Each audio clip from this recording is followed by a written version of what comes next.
Runners, have you ever noticed that calf strains are really common, but the glute strains not so much? And yet we train both those muscles in the same way. We're doing calf raises, I guess, to make them more resilient, and we're doing glute bridges to make our glutes more active when we run. I guess that's the rationale, but it doesn't make sense to train those muscles in the same way. And I'd suggest that maybe a cause for these issues is the fact that we're isolating these muscles rather than integrating them into an overall movement pattern. In today's video, I'm going to explain the difference between those two approaches, and I'm going to give you an exercise that takes the integrated approach and allows us to optimize the glute function during our running and allows us to just get enough out of the calves for them to contribute, but not for them to completely take over. So here's a quick visual demonstration. We're going to look at two different types of hip extension, and we're going to use this band to represent my body and all of its muscles, which are connected, and the bar is going to represent my center of mass or my pelvis in this example. So if I line those two up, the part of the band that's touching the bar is my glutes, and I can stretch them by going into hip flexion, and I shorten them by going into hip extension. That's all well and good, but if we look at a different approach where we apply tension through the entire myofascial chain, I actually get a change in my position in my center of mass. Now, that may seem like a fairly minor difference and a simple outcome, but the first example is irrelevant to anything outside of cadaver dissections and anatomy textbooks.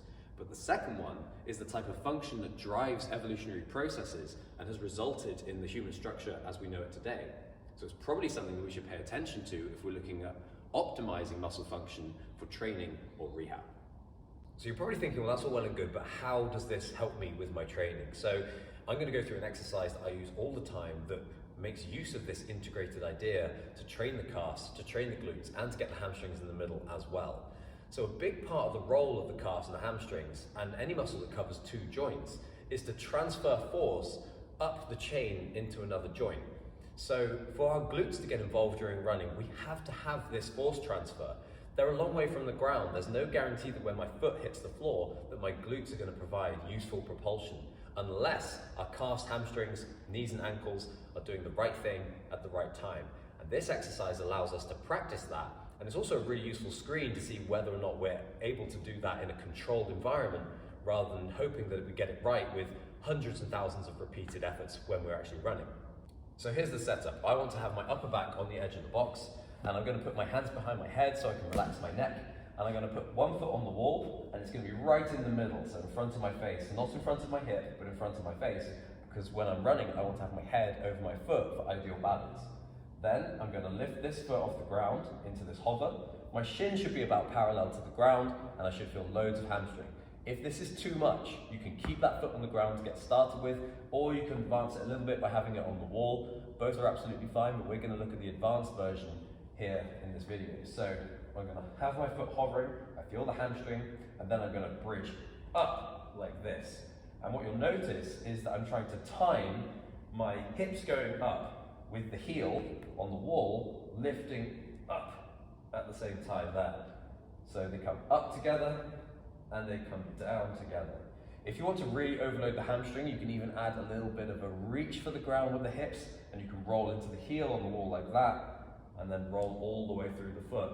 And that becomes a really, really brutal hamstring exercise. And if we're getting enough of the components right, we should feel a lot of glute. Now, what's right and what's wrong here? So there's no real wrong, but if we're getting a load of calf and not very much glute, then there's a very good chance that we're really, really pushing and levering into the wall through the foot and through the ankle, rather than rolling in this smooth fashion. So that probably looks something like this, where I'm probably not timing everything correctly. I'm getting a big flexion of the ankle, and then I've got this big push at the end, and the timing just isn't happening between my hips and my heel. It's all a little bit disjointed and not connected very well. And just doing that, I'm not getting any glute, I'm getting loads of calf, and that's what makes this exercise such a great screen. If you watch it done really well, you should see that the ankle and the knee don't really change angle at all.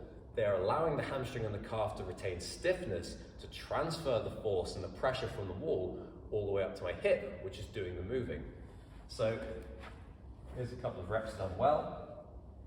Ankle stays stiff, knee stays at the same angle, and my hips are what are extending, and that's why I'm feeling glute. And I just feel a little bit of calf and hamstring holding position rather than trying to move joints unnecessarily.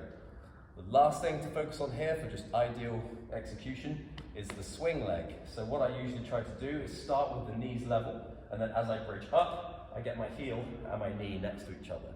All this does is allows a reciprocation between the sides, so as I'm extending on one side, I'm flexing on the other. Again, it shouldn't be an active hip flexion. We shouldn't be driving the knee up too much. It should happen as a result of extending on the other side, and there's actually less movement through the joint than it may look like, because a lot of movement is about the accumulation of small motions and retaining positions rather than creating excessive motion through each individual joint.